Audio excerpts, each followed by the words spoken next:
I joined Tozer's church in 1956, just after I got out of, while I was still a senior at Moody Bible Institute.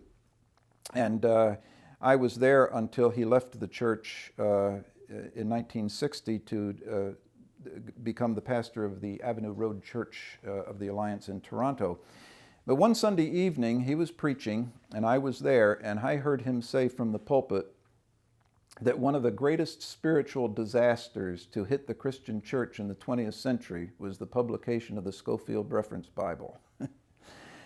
And I heard him say that again to me one-on-one over lunch again at the New York Times cafeteria, because he gave me my first job out of Wheaton College, and I went to work for the Alliance at their headquarters at 260 West 44th Street on Times Square in New York City, and their headquarters was located right next door to the New York Times, and then up one block on 43rd Street you could go in, the public could go up the elevator and use the New York Times cafeteria. So whenever Tozer was in town, we would go for lunch to the New York Times cafeteria, and we would talk, and he repeated that to me one-on-one again, that his opinion was that he had been weaned, he said, on the Scofield Bible. When he was first converted as a teenager, I think he was 17 when he was converted, he began his studies, of course, informally. He only graduated from the 8th grade. Tozer never finished high school or college. He was what you call an autodidact. He was self-educated.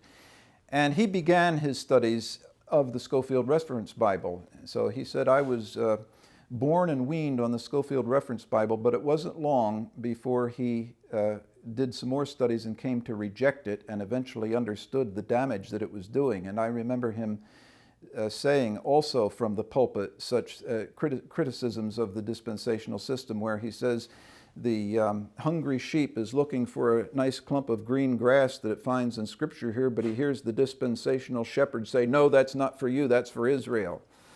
And I remember him saying that also from the pulpit. So Tozer was fiercely anti-dispensational.